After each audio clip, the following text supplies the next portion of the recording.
Hello, everyone. Welcome to another talk in the LATAM Digital Talent Summit.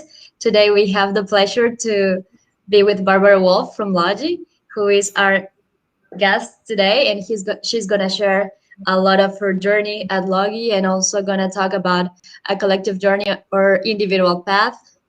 So, welcome, Bárbara. Thank you so much for making the time to join us today, and we can start when you're ready. Sure, thank you. I think you can, so my screen is up. Let me go here and share it. Cool. So here, I can't see your video anymore, Melissa. So if you need me, you have to scream my name or something for me to be able to hear you. Okay.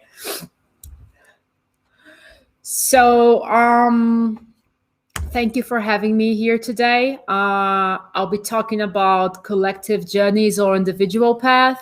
So hopefully this will be a moment for us to think about our careers and for me to share some of my thoughts with you. I'm Bárbara Wolff. First of all, I'd like to thank Melissa again for inviting me. I love these opportunities, not only to share my thoughts, but also to get to know people and to be exposed to other environments and opinions, especially in the past year that we have been locked at home and not interacting that much as we used to. So I'd like to thank everyone who's here watching me, watching us today. I'm sure it has been a great set of lectures and talk in the past couple of days. So thank you, basically, right? So I want to divide it today, our moment in three parts. So I'll start talking a little bit about my journey. I think it's important for you to know from where I come from, and will make sense when I explain my design career approach for Logi and for designers at Logi. And after that, my final thoughts and the things we discovered when we were exploring design careers at Logi. Cool. Also, I have a bit of an allergy crisis today, so I'm sniffing and sneezy. For those who already know me, you probably know that this is very constant in my life. So I'm sorry in advance for the trouble. So I want to start with a Chinese tale. It's very quick, but it's a proverb that says that Sai Wang lost his horse. So this is a story that I think help us to understand a little bit of the approach of living your life the way it should, right? So let me try to embrace my storyteller personality. So there was this person called Sai Wang, and he lived on a small town, and he hazed horses for a living. So one day he lost one of his horses, the most expensive and the most prized one that he had. So after hearing this misfortune, his neighbor came and decided to express his condolences and said that he was sorry for the loss of Sai Wang's horse. But then Sai Wang looked at his neighbor and friend and said, "How could we know that this is not a good thing for me?" And then after a while that he said that, the horse appeared and returned with another beautiful horse. So now Sai Wang had two horses. And then the neighbor decided to come again and to congratulate Sai Wang for his good fortune this time. And then Sai Wang just went and say, "How could we know it is not a bad thing for me that my horse is back with another horse?"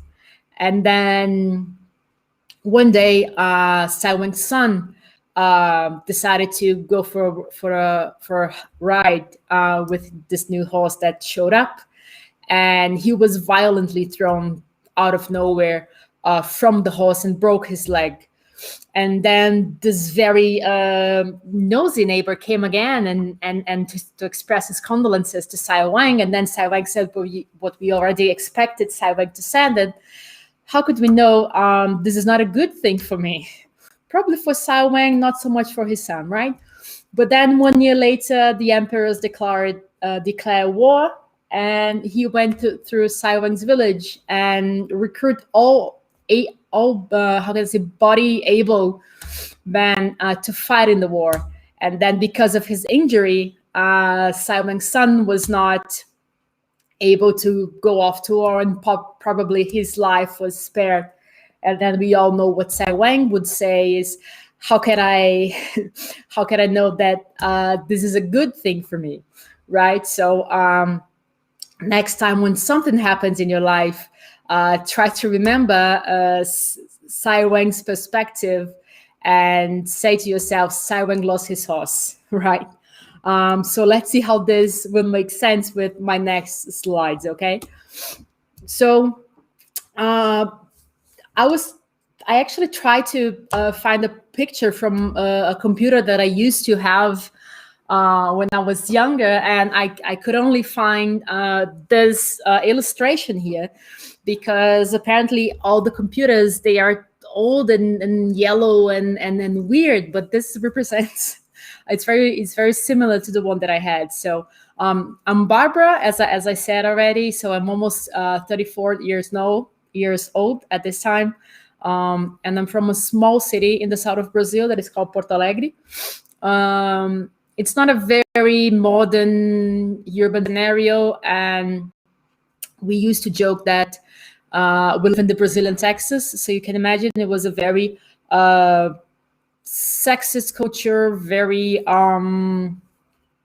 close to agriculture and very close to this outback culture. So as a girl, 30 years ago, 25 years ago, it would be really hard to have information regarding my choices for the future, right? But for my luck, my grandfather was a scientist, and he had a computer in his home. So when he was not producing his reports, he used to work with waste management, public waste management. So when he was not using the computer for his reports, I was using the computer. And I never knew that learning how to use a computer back there would lead me to where I am today. And as a kid, I was always curious about the thing that my grandfather would use and spend most of his day tapping and typing all the time. And I just wanted to explore what was happening. I never had this intention of becoming something, as a kid usually don't, right? So since my early life, I learned how to use computers, and they became a very important tool in my life. And when it was time for me to start working after school, I became a graphic designer, working for a very small advertising agency in Porto Alegre. And I would spend pretty much 20 to 30 hours straight in the office, working for Converse, the sneakers brand, photo shooting the sneakers, photoshopping them, organizing them in files, and producing their catalogs that would be sent to all the clients in Brazil. It was a very tiring job, but it was very important for me to experience that, and to, how can I say, and to learn how to build the foundations, and how to use the tools, and how to understand what to do and what not to do, right? But considering I would spend 20 to 30 hours without going back home, it's needless to say that I can't wear Converse's sneakers anymore, right? So I haven't worn one for a very long time. So a little bit more about my career, and I promise this would all make sense. So this is the Converse, right? So after some time struggling with the graphic design market and the advertising market, I decided to give up and to work with computers because I know how to, and I was slightly familiar with. But here's the thing: during my advertising job, I found out that I could be a designer and work with computers, because at that time, I didn't know that there were designers that could design programs for computers, right? I thought that a computer was just a tool that we use to design the stuffs, the catalogs, and to treat to Photoshop the images. So I joined a small software company, and I started to call myself a web designer. So this small company ended up becoming an important company in the new economy scenario. We developed a lot of products and projects that would be related to crowdfunding, crowdsourcing, and other community platforms, right? So this was pretty much how I ended up with web design. So if you think well, if you look well, this is something that started very general, and then it went to a very specialized field like web at that time, and ended up being even more specialized with crowdfunding and crowdsourcing. But then fast forwarding a bit, my last 7 years were dedicated to design leadership and leading projects and teams around the world. So sometimes for clients at ThoughtWorks, one of my last employees, and sometimes for fun with friends. And now at Logi, this startup unicorn from Brazil, which I'm the design director. And I'm responsible today for 35 people. It's a 35 people team. And we have 9 design leads and 3 different areas, and lots of challenges, right? So it's not just a technology company. It's also a 2,000 employees company that move packages around Brazil. So this is it. Like, I started knowing how to handle computers. I started with graphic design, and then I moved from a very specialized crowdfunding towards a more leadership-oriented role. And now I'm again in a specialized field, the specialized area. We're talking logistics, we're talking technology, but still I'm design director for 3 different design areas. So my point here is to show that things will contract and expand depending on your perception. So it's not so much a linear path. It's not so much something that depends only on your choices, right? So when I arrived at Logi, I knew that from what I learned at ThoughtWorks and from the 28 designers at Logi that I spoke with, that we had a career visibility problem at Logi, right? So people wouldn't know for sure how to call themselves. People wouldn't know for sure about their futures in the company, what they should be aiming, and how they should be dealing with most of their challenges. They were pretty much in a very accelerated speed, and pretty much dealing with like little fires everywhere. So we were just like putting out fires, and we didn't have time to focus on the team's career, and that was clearly hurting how the team would see themselves. And to be honest, even I was having some difficulties to understand where we were on the staffing point, and it was hard to connect the challenges we had as a company and the people we had hired and the people we had working at, and what we should be working at. But because a company, if you take all the complexity out, it's pretty much people solving problems and people going after opportunities. So you need to know your problems, you need to know your opportunities, and you need to know your people. You need to know what they want to do, where they want to be, right?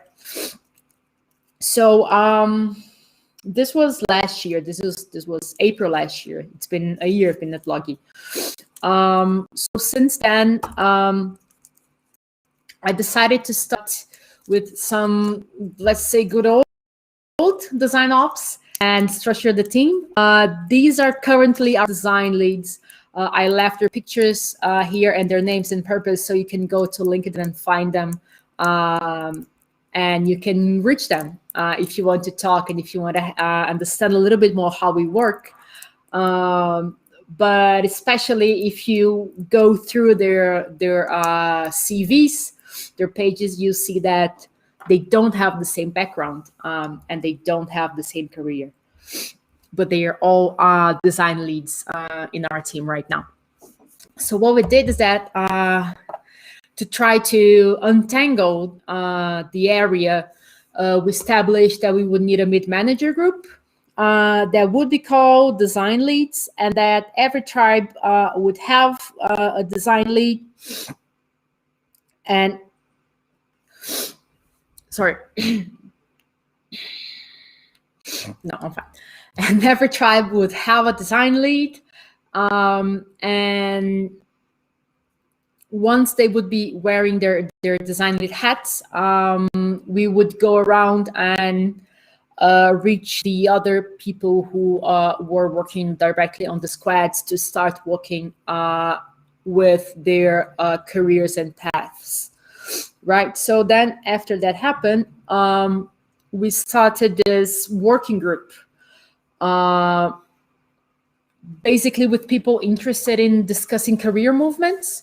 So it was the first time the company had something like this. We had people that were not managers, that were not clearly from a leadership position, and we put them together to discuss movements and challenges that weren't related to the daily work, that were related to their careers.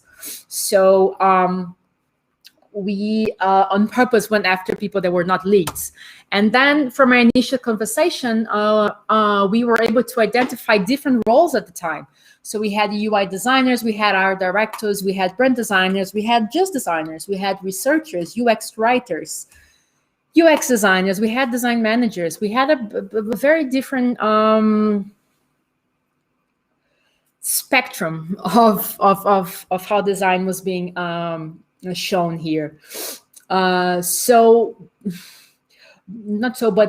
one interesting thing that happened here, that after I spoke and after we spoke as a group, we could identify that besides being this very specific and very descriptive roles, they were basically all designers, right?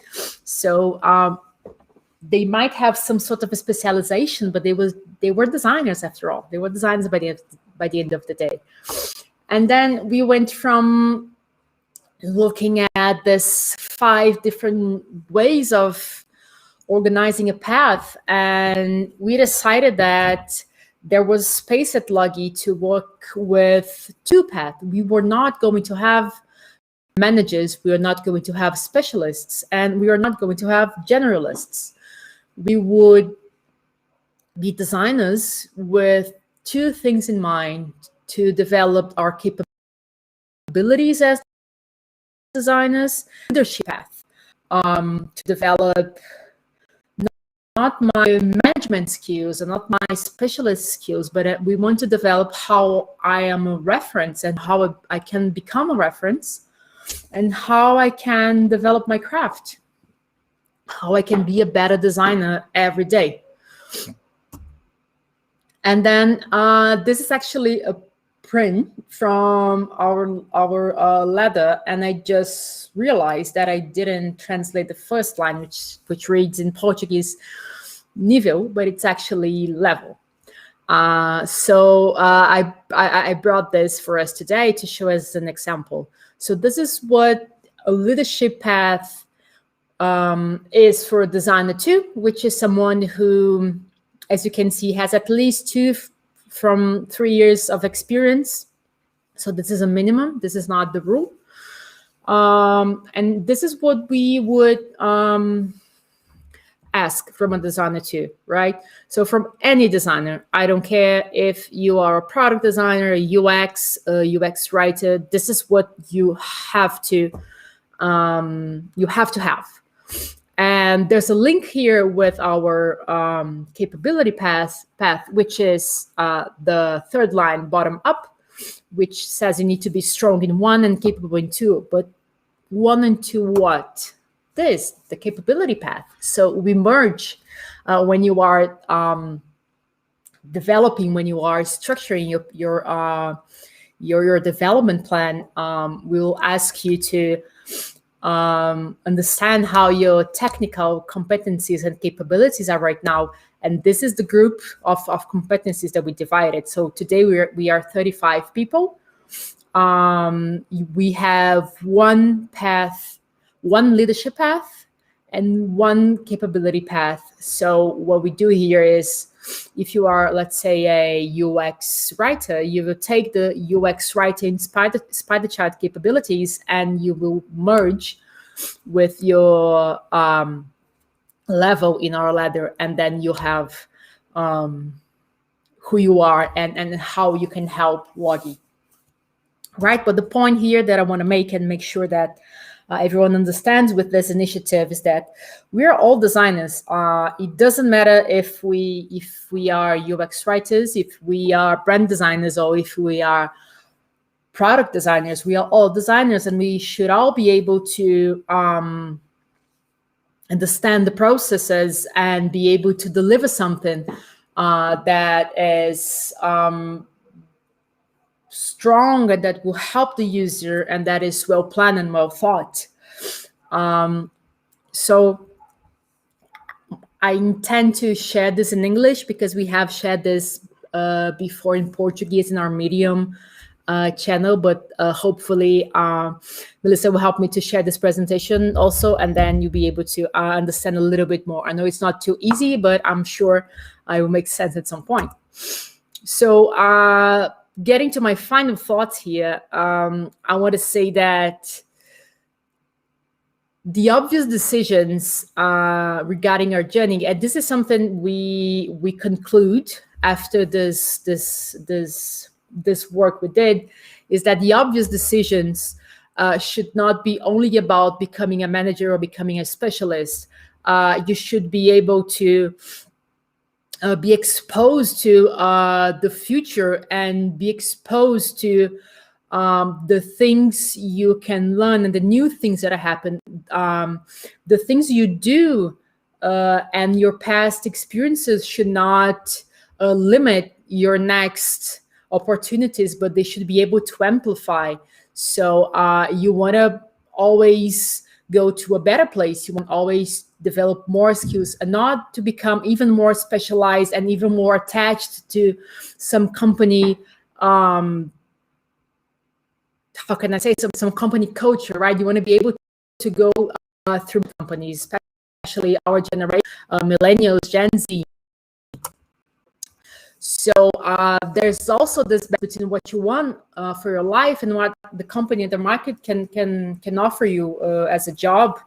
And there's a chance that the role that will be in 2030 was not invented yet. So we shouldn't be too attached, right, to the things that we are currently, the names that we're currently calling ourselves. I'm sure we have some information architectures and web designers and web developers and all these more ancient names at this point, right? So the point here is give you the right tools and go after the right tools so you can take control of your career and you can make the right choices. And to think about design not as some pre-arranged or pre-constructed path, but think about design and your journey as a creative leadership journey. It's not something that it has already been decided, something that you are creating to yourself, and something that it's in our hands to take control and to make the choices that we need. After all, this is like a very resumed timeline. This is on the left, you see Bauhaus pictures, one of the first design schools in the world. And on the right side, you see Figma's logo, which is one of the most used tools at this point with lots of designers. So can you imagine how things have changed? Not that we still have designers that went to Bauhaus at this time, but come on, it's a huge change. It's a huge difference from what we used to have and what we do now. So things change, folks. Things change. Don't constrain yourselves. So some final thoughts is, even though we were talking about career in the long term here, don't overthink the next 10 years. Focus on organizing your next steps right now. So the further something is from you, the harder it is to define. So don't define your next 10 years. Focus on what you're doing right now, and the 10 years will come to you. Another final thought is that you'll probably be spending no more than 25 years of your career in your current job. So don't let that job and that company and that culture define what you do forever. Be open to the things that you want to explore and you want to try in your life. And the last one is to slice the cake and eat one piece at a time. And remember, Simon, that this might be good for you, this might be bad for you, but this happened to you. So what can we do now that this happened to you? Just try to go with the flow and understand what is happening without rushing anything, or without bringing this anxiety level that you cannot control, or you cannot forecast.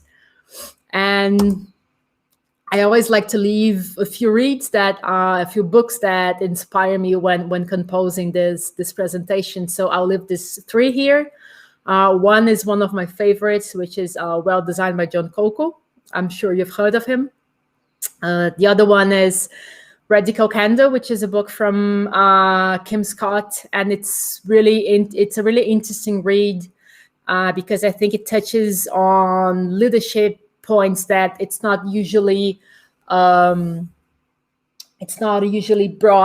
to the surface, because it doesn't really needs to mention any hierarchical relationship, and treats life as something that is spontaneous and that should be sincere. And for last, something that probably design ops nerds know already, it's All Design for Design Orgs, which is a very interesting book. So that's it. Thank you all. Here's my email if you want to reach me. You can also find me on LinkedIn. And thanks again, Melissa. And let me see if you have any questions or if you have any comments. I think now it's the best time. Thank you. Yes, I think we have a couple of questions here from the people. Thank you so much. I think you really focus it on design, but I think it can apply to any other career. Actually, the way you were explaining it at the beginning on how to define what's the best or what's the good thing for us when choosing like a career path or something.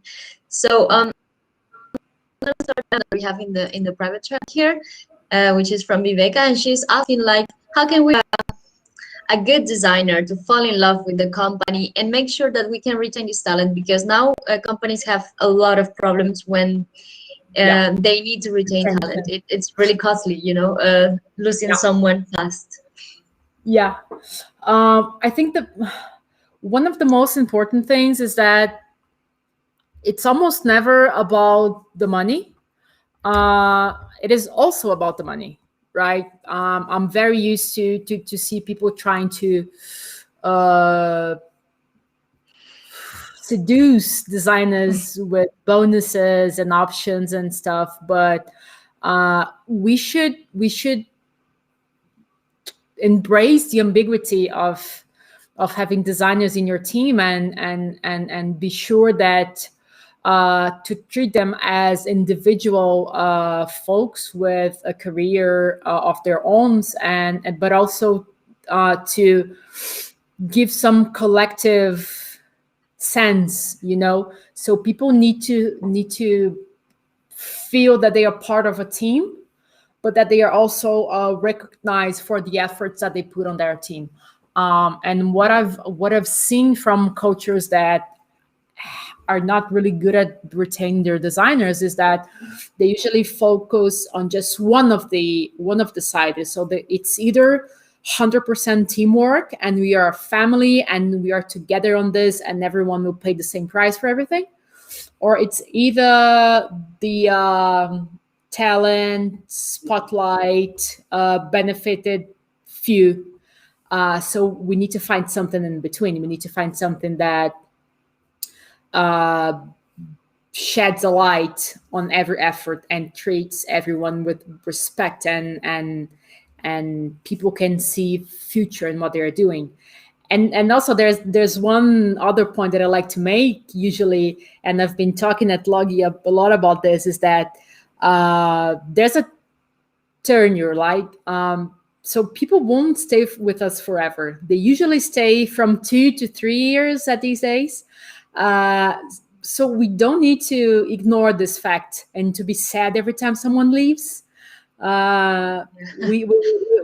have to look at this with a positive lens, and try to make the best of our average tenure in the company. So if you know someone will stay with you from 2 to 3 years, try to plan what this person will be doing, and try to work together with they, so they can achieve the best while they are with you.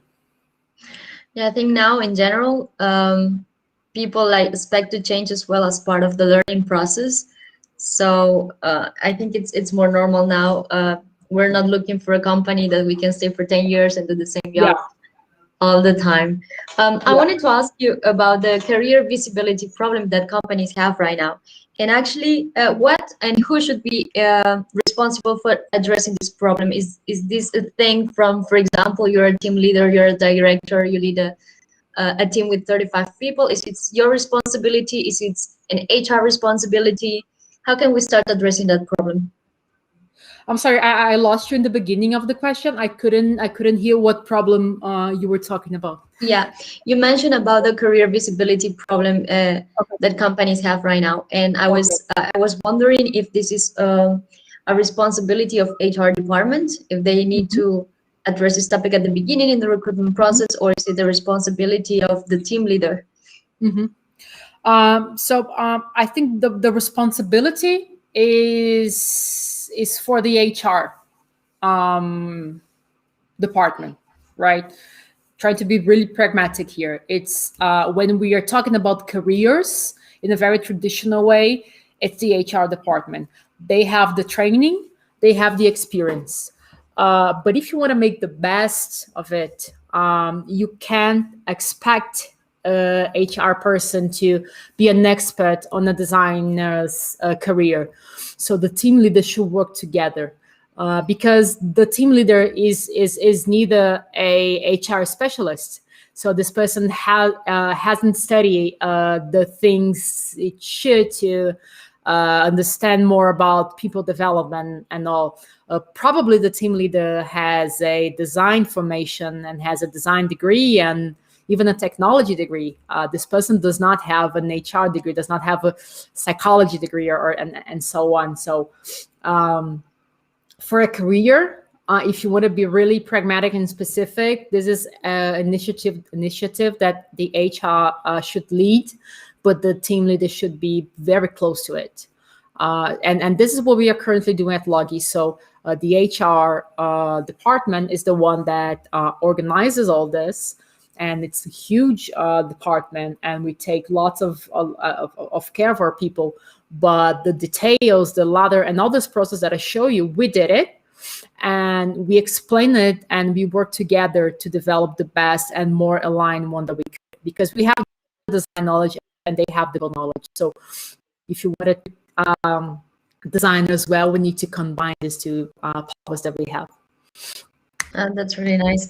And also, I was very curious about your team. You mentioned that they had different backgrounds, and I wanted if you could explain a bit how your team is and which are the backgrounds that maybe are really interesting for the work you do, because design is about a lot of creativity. So having different backgrounds can be like a really good asset.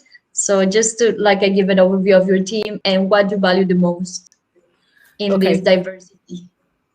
So what I value the most in a team, especially in a management team like this, like in a leadership team like this, is the diversity of experiences. So in that team that I show you, we have people from with journalism degrees. We have people with communication degrees. We have people with design degrees. We have people who had worked in the past with physical spaces design, not necessarily in interior design, but designing interactions and with analog products and digital products. We had people working their whole life with apps. We have people from product companies, consultancies, entrepreneurs. So it's I don't think anyone in there has like the same background or went to the same school. They might have shared some companies that might be similar because, to be honest, there are not so many companies, and we all know each other. So we just switch companies sometimes with our friends and just take someone with us. But in essence, they're very different from each other. And what do they have in common to be They're part of the designers. design? Okay. They are designers. They have the design mindset. They can talk to users. Then they can extract the right info. They can find the right opportunities. They can understand the problems that we need to solve. They can prioritize the initiatives. They can present their ideas in a very clear way. And they can do one thing that I think it's one of the best definitions that we have for design these days from Jared Spool, which says that design is the rendering of intent. So they are very good at rendering their intentions. It could be in copy and text. It could be in brand assets. It could be in app design. It could be in signaling projects. They are all very good in rendering their intents. That's really good. I think that's like the X factor, the Q factor. And Yeah. and Barbara, like you mentioned also something that design, I don't remember the exact phrase, but more like design is not only for the design team. And could you develop a bit more on that? And can Yeah. you tell us like how can other teams actually, or the company culture can encourage like a design mindset? Okay. Let me think a little bit, few seconds. This is a long answer. I'm trying to be more pragmatic, otherwise I'll be just talking for the next 2 hours here. So yeah, I think everyone in the design team are designers. So we don't like to see too many of the specialization granularity that companies usually have today. And that is helpful when it comes to breaking the barriers or going or expanding the boundaries that we have with the team. So it's important that the thing that I just mentioned before, that design is the rendering of intent. I think this is pretty much what designers can do to other roles, and how we can help other people to be more customer centric, like engineers, product folk, CX, advertising, operations, and everyone else. I think it's giving the right tools and helping with the right mindset. So start asking ourselves who will be the main person that will benefit from this. Like, who will be the main person? Why am I building this? Who will be using this in a sense that would take any benefit from it? I don't think that, or I don't agree that design is solving problems necessarily. I think design is creating opportunities, and sometimes those opportunities are solving problems. So the idea of being a good renderer of your intentions, and to bring people to the center of your decisions and to the center of your mindset when trying to find opportunities, I think it's the best that design can bring to other to other areas and to other roles. Excellent. I loved it. Oh, well, thank you so much, Barbara. It was like a Thank really, you. really, really nice presentation. As I said, your message was really, really powerful. I think it can be applied for other areas besides design. Cool. And Cool. I think every single professional can take it into account, and also like the leaders. Um, just before we finish, I want you to again mention us. Where can we follow your work? Where can people see you in maybe in other talks? So is it in LinkedIn, or maybe you have like a blog, or LinkedIn. you write LinkedIn. articles in Medium? I Um, don't know. just go to my LinkedIn, and sometimes I post stuff on Medium, so make sure to follow. And I'm usually on online events and talking to other people. And if you want to, I don't know, if you have any questions, something that you want to talk to, ping me on LinkedIn. I'm online most of the time. I'll be on holidays for the next 2 weeks, so I might be out for a bit. But send me an email, send me a message, and I'll be happy to answer, to engage. Okay, amazing, awesome. Thank you so much, Barbara. Thank you. I know you're a very, very busy person, especially after you mentioned how many people you're leading right now. So thanks for your time, and I hope we have the chance to have you in another talk in another event. Yeah, me too. Thank you. Thank you. Bye bye. Goodbye.